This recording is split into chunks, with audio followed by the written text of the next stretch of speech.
Greetings, one and all, to the most cursed, most cringiest corner of the internet. A YouTube channel content creator actively alienating everyone in both the analog and digital world. Well, welcome and good evening, you wonderful dice of all alignments. I am Lunar Dee Eight.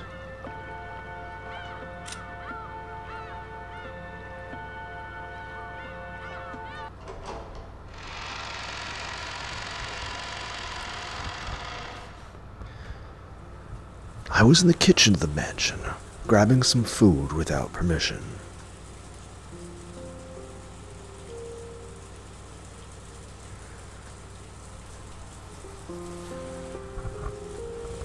If you open up that massive business class refrigerator, you can find anything. You can eat and drink as much as you like. Even if the typhoon didn't clear up for a week, I'd have more than enough to eat. With wine in one hand, I was helping myself to some dry-cured ham. I wonder just how expensive this wine and ham are. You ingredients are out of luck, too. If only you had Goda-san to cook you, you could have been reborn as much more incredible food. I looked at the clock. Very soon it would be 24 o'clock. October 5th, the second day would end. The insane October 4th, yesterday, seemed like a lie. That's how much nothing had happened after that test thing. Nothing happened. No phone call came, no letters came, no person came, and no one attacked me. Nothing happened at all. I want to start demanding a refund on all the time and energy that tension stole from me. Because after that, for an entire day, a full 24 hours, nothing happened. So surely nothing's gonna happen now. A full 24 hours ago, Beatrice called me to the spot in front of the mansion's entrance. There I was giving a strange test to determine the successor to the headship or whatever. I gave a serious answer in my own way, but it somehow hadn't meshed with the other side. Beatrice got pissed for no reason and fell silent. I yelled at her to try and say something, but she gave no answer. When I asked where Maria was, she just told me to go to the chapel and left. To tell the truth, it was an anticlimax. No matter what kind of weird test you gave, at least tell me whether I've passed or failed. Are you trying to say thanks for coming, or results we mailed to you later or something? Quit messing with me. Anyway, I then headed to the chapel. After failing their tests, both George, Aniki, and Jessica were killed. I couldn't let Maria get killed, too. Also, I might get a chance to catch some person trying to kill her. As a little kid, I often heard from Jessica that you'd get in trouble if you went near the chapel. So I'd never been there, but I at least knew where it was. I couldn't find any trace of a person there, but there was a key bundle lying in front of the door. I thought this might be someone telling me to open the door, but after trying all the keys, I found that none of them fit. I also called Maria's name, but there was no answer whatsoever. I searched around the chapel, but there was a limit to what I could do in the pitch black with just a flashlight. I realized that this key bundle might be a set of master keys, which could make it possible to open the door to the mansion. I found no sign of Maria, so I returned to the mansion. The mansion was wrapped in silence, and in a horrible stench. However, it's amazing how good humans are at adapting. The inside of the mansion must still be wrapped up in that smell. However, I grew completely used to it and stopped minding it. It didn't seem any worse than any old house where someone had burnt some meat. At first, I was bewildered by the stench, but I decided to head to the dining hall for the time being. And found those corpses that were so pitiful, Goda-san and the rest had hesitated to speak of them in detail. It was the remains of Aunt Natsui and the others, who'd become the first victims. Half of each head had been completely split open, and it was so gruesome that even without knowing a thing about examining corpses, I could say that they were 100% dead. And on top of that, the remaining halves of their faces were left like normal, so it was even easy to identify them. Really convenient corpses these were. And in addition to those 6 bodies was one more. The 7th corpse was Maria. She lay next to Aunt Rosa, as though sleeping alongside her. I cried. At the death of an innocent young girl.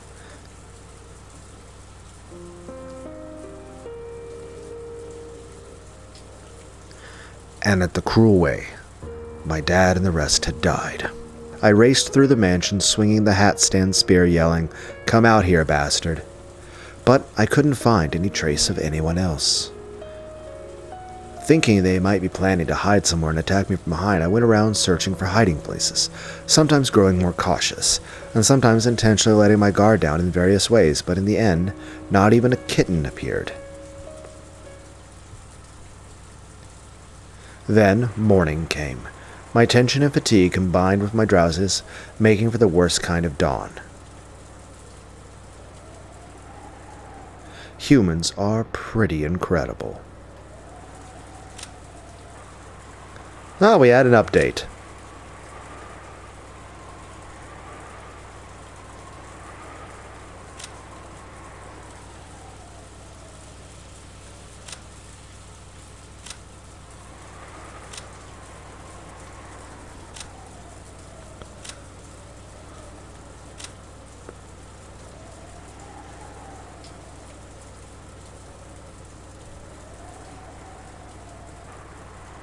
Killed by some kind of poison.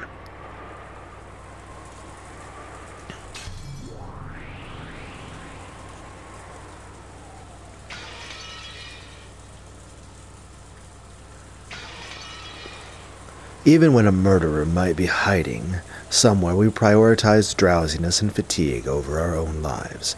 By that time, I was starting to feel pretty ridiculous. After all, for a full 6 hours before dawn, I'd walked around the mansion yelling at the culprits to show themselves.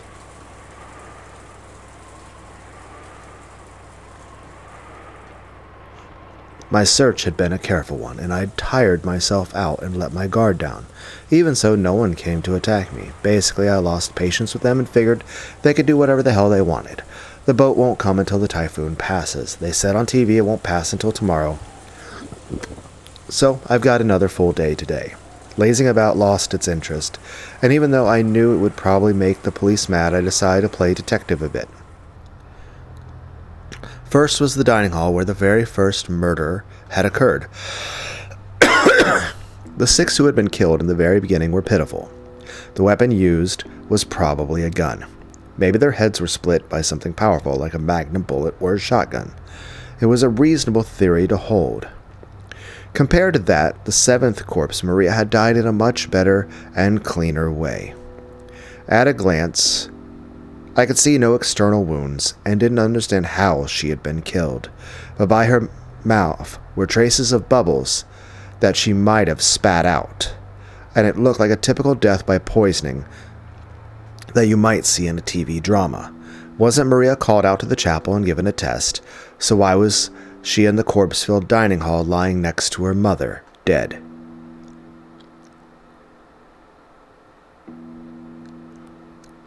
Even if the cause of death was poison, who gave it to her? Her clothes weren't disturbed at all. It's hard to imagine that she was forcibly pushed down and given an injection of poison.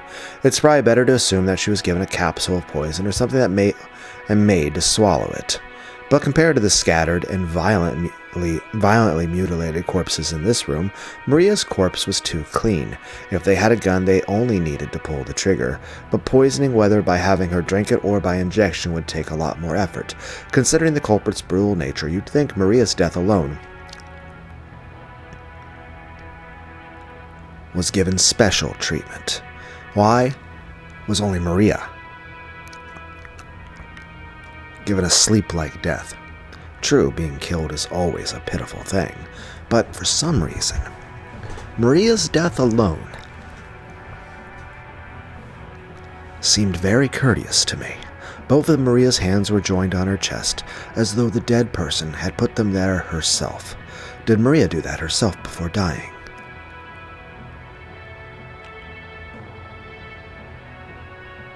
Isn't this usually something done by someone else after the person dies? As though sleeping with her mother, whose head was half crushed, Maria dozed in peace. For some reason, that contrast really bugged me. Including the direct cause, it's probably safe to say that Maria's death is shrouded in mystery. And more than anything else, the biggest mystery of this dining hall was the pitfalls. The pitfalls that both Uncle Krause's group and Gota's son had mentioned. After the first 6 were killed, 5 more fell through pitfalls and were captured. What are pitfalls? Those things that suddenly opened up and you fall through them, right? The room had been solid floor with a carpet that looked dignified if a bit worn out. No matter how you looked at it, it was a single piece. If a pitfall had opened up, there would have to be a seam just in that place. And if there had been some kind of trick like a pitfall, wouldn't it creak when you walked on it? No matter how much I walked around, feeling the carpet, I just couldn't imagine that a pitfall was hidden here. Anyway, it'd be one thing if a single person fell, but a full 5 people did. By putting together everyone's stories, each one of them had fallen from a different location. So at the very least, there had to be 5 separate places with pitfalls. So, what does this mean? Was this room actually made with pitfalls across the entire floor? So by pushing a button you could open up a pitfall in the location of your choice, some kind of contraption like that. That kind of ridiculous mechanism would be surprising even in a ninja mansion. But if Dad and the rest had heard about this, I wonder if they'd say I wouldn't put it past Grandfather to do it to make it. At any rate, I didn't learn anything more from the dining hall. Do the pitfalls not exist? Or do they exist, but I just can't find them? Amateur that I am. I can't say for sure. Since they claimed that the pitfalls were there, I can't ignore them, even if I can't find them. Even though he's technically said he's lazed around, technically he has not wasted any time. Even if he sleeps later, sleep is a necessity. So is eating. Now, if all he did was sit around and watch TV the whole time, okay.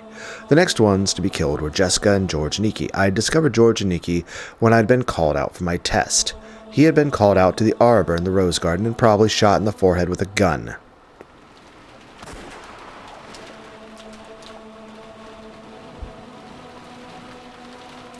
Jessica had been called to her own room on the 2nd floor of the mansion. The door to her room was locked, but that wasn't a problem at all since I had a master key.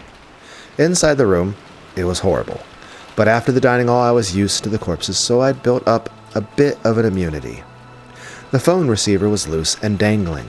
Had she been killed while still on the phone with me? Jessica was leaning against the wall right next to it, with half of her head split open. As far as I could tell by glancing at the scene, it looked as though she'd been killed while on the phone. In that case, had the culprit been right there before her eyes? I hadn't gotten the impression when listening to Jessica's voice over the phone. I'm pretty sure Jessica said, "They got me." It's probably best to assume that she'd already received a fatal wound at the time of the phone call. That's right, she also said this: "When you come, Battler, I'll be a corpse with half of its head split open." Yes, that's what she said. From what I could tell by looking at Jessica's corpse, there were no wounds on her other than the damage to her head. Could she have had an injury serious enough to make her prepared for death, and then died halfway through the phone call? But the way she'd talked on the phone made me think that she'd escaped harm for the time being. You shouldn't be able to have a casual conversation over the phone with the culprits right before your eyes. So, did the culprit come in partway through the phone call and kill Jessica? No, that can't be right. After all, this room was locked. Wait, that doesn't tell me anything. If the culprit stole a master key from one of the victims, locking the door would be meaningless. But she had no external wounds other than her head. In that case, should I assume that the fatal wound she was prepared to die from was the actual external wound that damaged her head were 2 different things, and that both of them were made to the same part of the body? In other words, Jessica was struck severely to the head and received an incredibly bad wound. Then she called me, and either lost consciousness or died while on the phone. Then the culprit came and damaged her head again, something like that.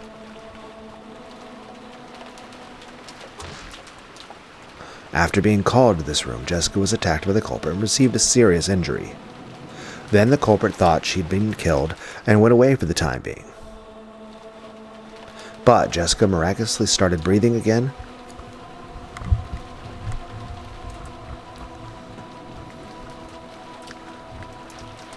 and called me with what would become her dying message. Then the culprit realized that they had failed to kill her, rushed back to deliver the final blow after Jessica fell unconscious from the massive blood loss. That seems to add up more or less, except for how Jessica was able to accurately predict the nature of that final blow. And there was one more thing that bugged me about the phone call from Jessica. Jessica had said this: George Nissan's done for too. That was an instant death. She said it almost as though she had witnessed George Nikki being killed. But while you certainly could see the rose garden from the window in Jessica's room, and you could even see the roof of the arbor where George Nikki had been summoned, it was very far away. Add on the fact that it was the night of the typhoon, and it was very hard to imagine that she was able to witness everything that happened by the arbor from this window. And more than anything else, Jessica left before George Nikki, so she shouldn't have known that George Niki's test took place by the arbor. Why did Jessica know that George Nikki had been killed?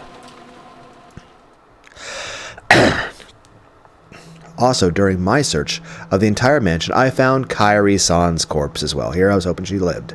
I was in one of the old guest rooms at the back of the first floor. In the past, before the construction of the guest house, the relatives had spent the night in these. Kairi-san's situation matched Jessica's perfectly. She'd probably been killed during her phone call with me. The receiver was hanging untidily, and Kairi-san lay crumpled in that corner. But the way she had been killed was very different from Jessica. Her head wasn't smashed. Instead, a stake with an occult design was buried into her forehead. It was so gruesome, so I pulled it out. After pulling it, I realized that this might get me into trouble with the police later. So a little too late, I set it down by Kairi-san's side. Its tip was sharp and stained with enough blood that it must have penetrated fully to the brain. I didn't know what kind of metal it was made of, but it was about as heavy as a paperweight. Certainly, if you were stabbed all out with something like this, it might cause a terrible wound. I probably knew what that stake meant. It's one of those, the style of killing from the fourth twilight onwards in the witch's epitaph. It's probably that gouge with the stake and kill thing. However, a human skull is very firm. No matter how much someone mustered their strength, could it really have been pierced so neatly? I still think it was a crossbow. No. By my reasoning, the stake wasn't the cause of death, but had been used to damage the corpse afterward. I mean, you could have also hit it in with a sledgehammer, but she was probably killed with a gun or something like George Nikki. And the stake had been stuck into the hole left by the gun. Thinking of it that way makes it easier to accept. But was Kairi-san really killed with a gun? As she said on the phone, even though she was holed up inside in a locked room, Kairi was being attacked. In fact, this room had been locked. Also, she mentioned a golden thread or something flying in and attacking her. In fact, there were 4 places around Kairi-san's corpse with holes that could have been caused by some kind of attack, but a golden thread attacked her through the keyhole. I looked at the door from Kairi-san's perspective. If it had been one of those old keyholes you see in old mystery novels, where you can peek through to the other side, then it would have clearly been possible to stick something through it. But even though the doors in this mansion were old-fashioned, the locks were the familiar average cylinder style that you could find in any normal house. In other words, they weren't constructed in any way that would let you penetrate through them. So, no matter how thin an object you might try to stick through the keyhole, it's unthinkable that something penetrated through the outside and attacked. A cylinder lock and a keyhole. But despite that, Kairi-san definitely said that something like a golden thread had flown in through that keyhole, spun around while aiming for her, and attacked her. A golden thread attacking through a keyhole. I couldn't understand what it meant at all. But even so, Kairi-san probably predicted that I wouldn't be able to understand all this. And it wasn't just Kairi-san. Jessica said it over the phone too. No, since the very beginning, from the time we talked with Goda-san and Kumasawa-san and got the phone call from Uncle Krause's group, everyone had said the same, consistent thing. Grandfather summoned witches and demons, and is killing people with magic. They'd been shown that right before their eyes. These weren't tricks or fakes. There was no choice but to believe it. With one voice, they had all said that. When the mystery woman calling herself Beatrice appeared, even I had pretty much believed that she was a real witch and might start summoning goat monsters right and left. However, after being left alone for a whole day, my feeling of tension had faded completely. I was now able to think that something so stupid couldn't be true. Did they lose their heads a little in the extraordinary situation where their lives were exposed to danger? and mistakenly think that a witch was attacking them with magic?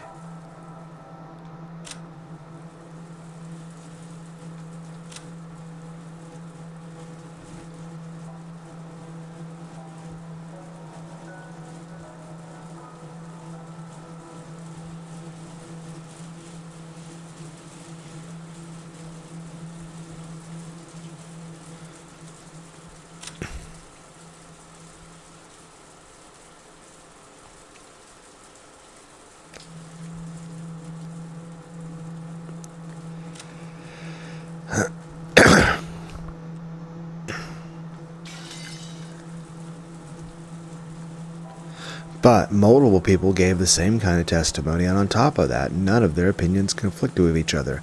If it had been a single statement, I'd be able to suspect that they just didn't see what they thought they saw. But doing that now is pretty difficult. Then, right next to the back door, I found Uncle Kraus with his head half smashed. Even though he'd escaped through the dungeon of Kuadorian and somehow made it this far by a secret underground passage, he had been killed. Buried into the gruesome cross-section of his half-crushed skull was a stake with an occult design like the one that had been buried into Kairi-san's forehead. And in this situation, it was very hard to imagine this stake was the weapon used. He had been killed with a powerful gun like the six in the dining hall, and after death had been jabbed with a stake like Kairi-san. I wonder if the golden threads that Kairi-san spoke of attacked Uncle Kraus too. Does there exist some kind of tool like an endoscope that's very thin but can be moved around at will, and that can also attack people? No way. I've never heard of anything like that. But even so, if this fact had been revealed to one of the relatives, maybe they'd say I wouldn't put it past grandfather to make it. Since I can't deny the existence of Golden Thread X that can be moved at will and attack people, I can either accept that this mysterious weapon exists, or else I'll have to accept that this was a murder committed with magic. To find the next corpse, I had to go out through the back door and search around outside a bit. Daylight definitely helps. Behind the mansion, in the wild-grown bushes that were almost swallowed by the forest, there was something like an old well, and right next to it were Dr. Nanjo and Shannon Chan's corpses. Both corpses had had their heads smashed, and though they weren't stuck in, there were stakes lying right next to each damaged head.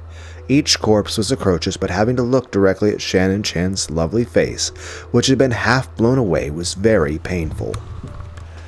Then there was the well. I'd heard that inside it was a secret underground passage to the mysterious mansion Kuadorian. By this time I'd begun to think that Beatrice and her accomplices might have used this underground passage and left for Kuadorian. Even though there had apparently been at least 10 of them, I hadn't seen a trace of anyone. It seemed very likely that they'd already escaped to a different location. There's the typhoon. They can't go out to sea. It goes the same for the forest. There's no way they could traverse such a deep, uncultivated forest on foot. In that case, they had only one place to go, the mysterious hidden mansion Kuadorian, through the secret underground passage at the bottom of the well.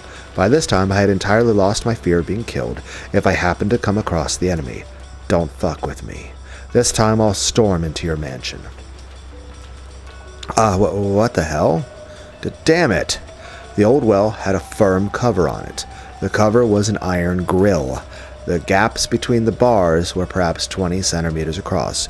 You can peer inside, but it really wasn't something a human could pass through. If I hadn't known better, I wouldn't have thought it was anything more than a simple cover to prevent falls. But from what Kairi-san had told me, I knew that its purpose was to prevent intruders from entering the secret underground passage in its depths. But the cover was extremely firm and rigid, and no matter how much I pushed or pulled, I couldn't even get close to opening it. I couldn't find any obvious lock. It might be sealed with some mechanism, but no matter how much I investigated, I couldn't find anything to release it. The biggest piece of information Kairi-san had tried to give me, gambling her final moments, was that underground passage in this well. Don't think I'll be stopped by something like this cover. I'll smash it to bits. I'll search for a tool. I had an idea. After all, I had seen various tools in the garden shed where we had locked Goda-san and Kumasawa-san in there.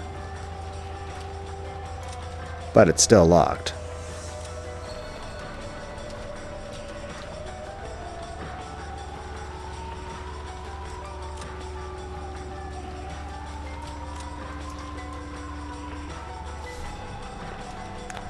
Yeah, we have yet to find 4 of the bodies. Technically we saw these guys hanging, but I guess it's not confirmed they're dead.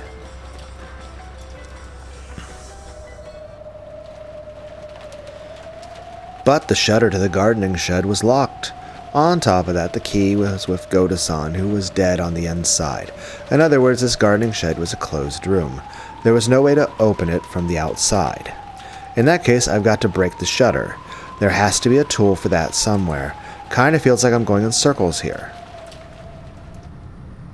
Then, while searching for that, I learned that the source of the stench that had permeated the whole mansion this whole time was the underground boiler room. The boiler room was dimly lit, humid, smelled horrible, and on top of that, all that was incredibly creepy. But there were several large tools there, and I managed to find a fire axe and some massive wire cutters. And grandfather's corpse. No, strictly speaking, I should probably say that I found a burnt corpse of a person who was probably grandfather. Someone's corpse had been stuffed into the blazing fires of the boiler. However, by coincidence, I was able to notice the number of toes on the corpse. Both feet had 6 toes. That's right, I think I heard it from Dad sometime long ago. Something about grandfather have polydactyl, with extra toes. According to old Ushiromiya family traditions, it seems that those with extra fingers or toes had some kind of good fortune and were treated as a good omen, and because of that, grandfather was selected to be the successor or something. But I wonder if I can be certain that this is grandfather's body just from the number of toes. After all, grandfather was supposed to be the leader of the group of culprits. I didn't have a clue why he'd get stuffed into a boiler in a place like this and die. A mysterious corpse burning and spitting out a terrible stench amid the flames.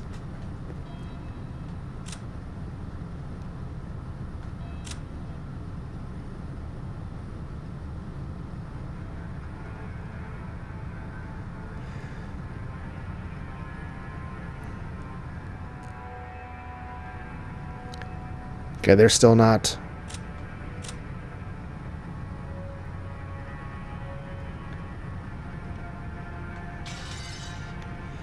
If it really was grandfather, did that mean that the leader of the group of culprits wasn't grandfather, but that Beatrice, after all? Grandfather was used because he was convenient, and was then thrown away. Unfortunately, it didn't look like I'd be given a chance to hear grandfather's side of the story.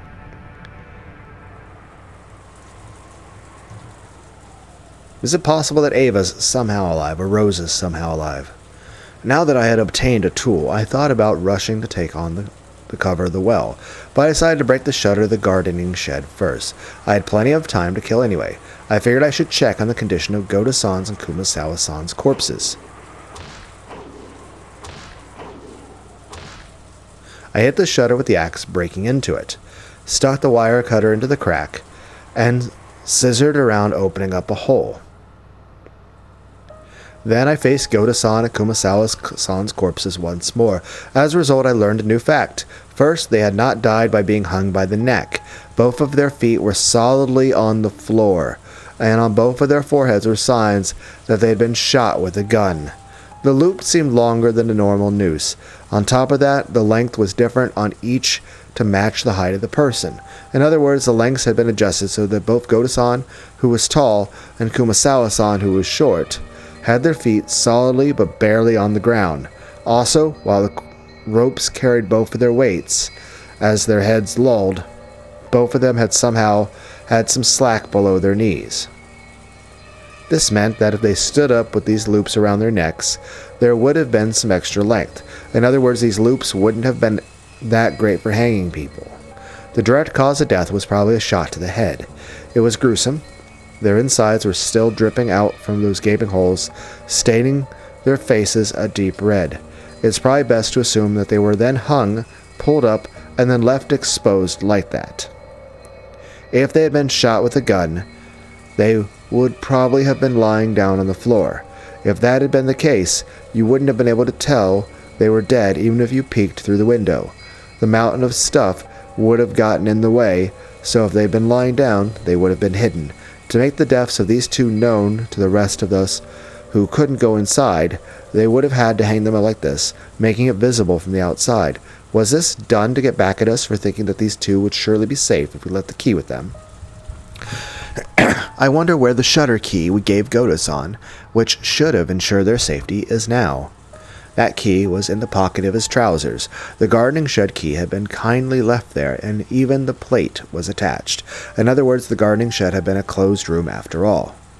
And that gave rise to another question, because this can't be explained by a hanging. If they didn't commit suicide, then those nooses were set up by the culprit. It might have been possible to shoot them through the window, but it's really unthinkable someone could have tied 2 loops to the beam from outside, and furthermore, there's no way they could have lifted up the heavy corpses. In other words, to do all this, they would have had to go inside, but the key was in Goto-san's pocket and the shutter had been locked. In other words, the gardening shed had been a closed room. Goto-san had said that there was only one key to the shutter, but is it possible that there was a copy, and that the culprit was in possession of it? If we're allowed to theorize that there actually was a duplicate of the gardening storehouse key, and that Goto-san just didn't know about it, then this isn't even close to a closed room. But why is it that, despite the fact that almost all the other corpses were shot to death and left almost completely alone, just these 2 corpses were intentionally hoisted up? I couldn't help but feel something a bit odd about that. After this, we assume that the mystery corpse in the boiler was grandfather's. The deaths of 16 people have been confirmed.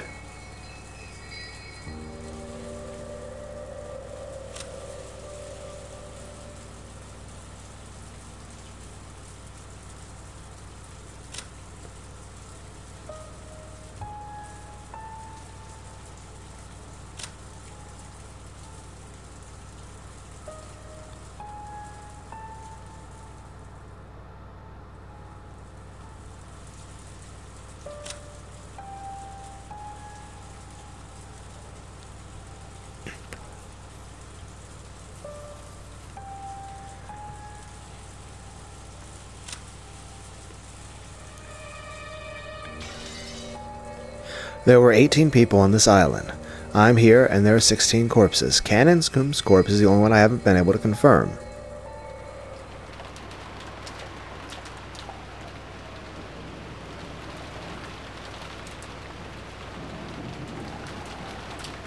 According to Kairi-san, he had been killed while climbing out of the well, and had fallen down into it.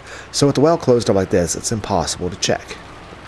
I tried shining a flashlight through the bars, down in the darkness into the depths of the well, but it seemed that the jet black darkness had no intention of showing me its depths with a light of that level.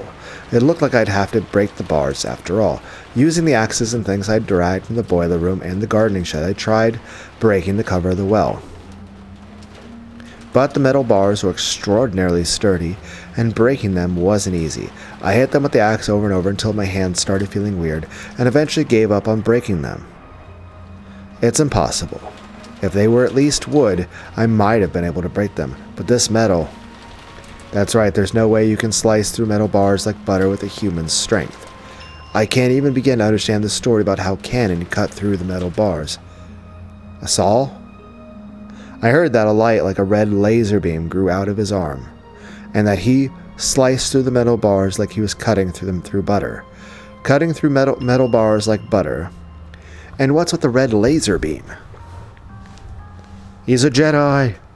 Does that mean he secretly had a burner on him or something?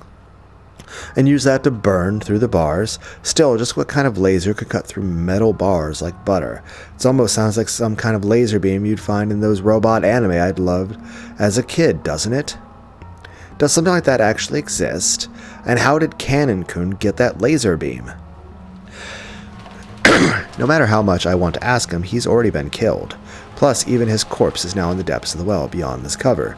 If Cannon-kun could slice through the metal bars, I'm sure he could handle this metal cover in a single swing.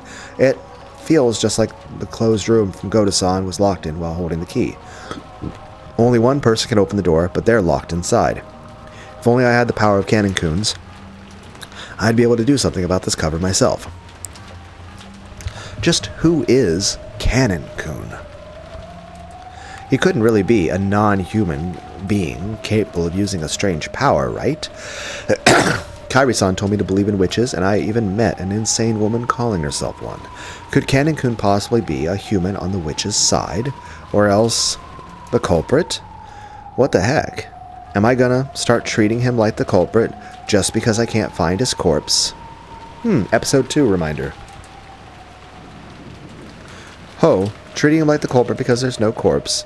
And who was the one babbling about suspicious being innocent? Very well.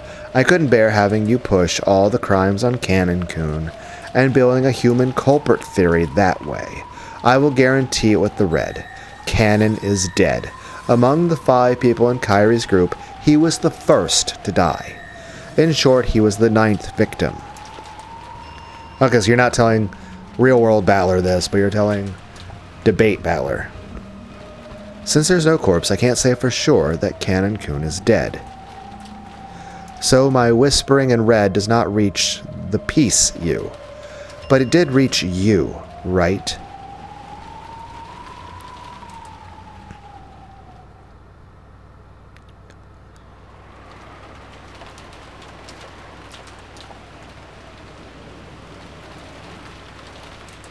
At a glance, this was a mass murder due to something strange that could only be thought of as magic. Golden threads that attacked through keyholes. We even have testimony that something gold flew around the dining hall when the first 6 died. The 2 might have been the same weapon. Then, there was a closed-room murder at the garden shed, and the laser beam that could cut metal bars. And that wasn't all. There was a much, much more like the group of goat monsters. The story of a witch who could create pitfalls just by snapping her fingers. The rabbit-like demons who had fired golden threads. I think there was more, but each part was all screwed up. I couldn't possibly accept and was forced to suspect that it was some kind of trick or mistake. But why in the world had everyone spoken with one voice, saying the same thing without contradictions in their testimony? It's not only the magic. There's Maria's mysterious death. Why Jessica knew that George Aniki had been killed. The mysterious burnt corpse that I couldn't confirm really belonged to that damn geezer, and more and more. All stuff I don't get. I tilted the wine bottle up and gulped. I don't have a clue what's going on. After dinner last night, the kids were chased out and told to go back to the guest house, and then there was a massacre in the dining hall. Kairi-san and the rest were dropped through pitfalls and captured. Then Jessica and George Aniki were called out to take a test or whatever and killed. Even though Kairi-san's group was able to escape the dungeon somehow, all of them got killed in the end. And at the very, very end, even Maria was killed, leaving me all alone. In short, I did nothing except stay locked up in the guest house. During that time, a huge incident occurred and ended. What can I call it except incomprehensible? I don't have a clue anymore. Now I'm nothing but a drunk. You plan on leaving only me alive. Show yourself right away and come kill me already. It's too much of a pain, so I won't search for you. You show me your true form yourself. I won't run or hide, so come at me with arrows or bullets or whatever. I haven't gotten any sleep since yesterday, so I'm incredibly sleepy. You want to kill me, go ahead. I decided to return to the guest house and boldly rest in a bed. When I exited the kitchen and passed through the lobby, the portrait of the witch came into view. The big clock did too. Are we going to solve the epitaph? It was almost exactly 24 o'clock, so we have not wasted any time. We haven't even slept. That's honestly, like, without the invention of Red Bull, how are we awake? It was almost exactly 24 o'clock. Then the sound of the bell rang out, proclaiming that 24 o'clock had arrived. As I listened, I looked up at Beatrice's portrait. Exactly 24 hours ago, I met you. What were you trying to say? And where did you go? Just who in the world are you? Golden Witch Beatrice. I haven't solved a single one of the riddles surrounding you. Show yourself, and fight me.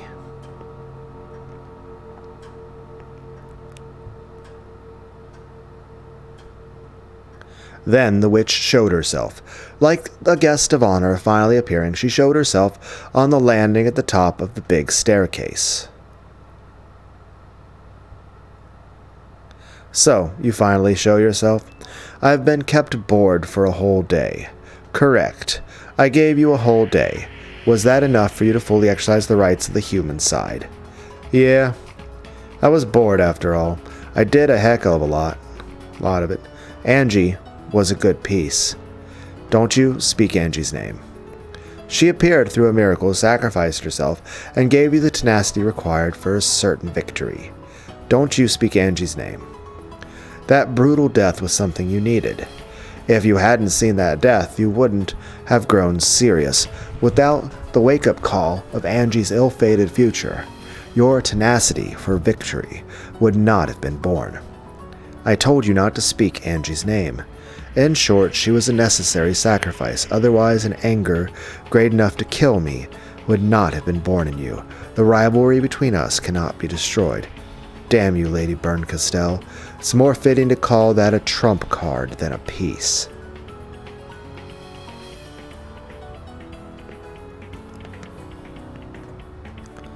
No matter how much a piece acts, it does not stray from the board. But no matter how much power a trump card wields, it is always thrown away after it is used. Angie was truly a good trump card for you. Don't you speak Angie's name. I can't voice act that nearly as well as Will Smith. As at Battler's angry roar, Beato finally stopped talking.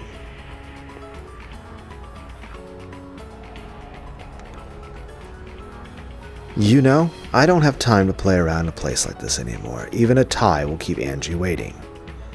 So I'll break through you, take my family, and go back home. I won't waste a second playing witch games with you. In that case, what should you do? You know, don't you? Yeah, I'll beat you down. I'll blast away all witches, magic, illusions, and delusions. Come on, let's get started. I won't let you trick me again. Resume the game, okay? I'll tear apart the witch's veil, concealing the outright lie you are.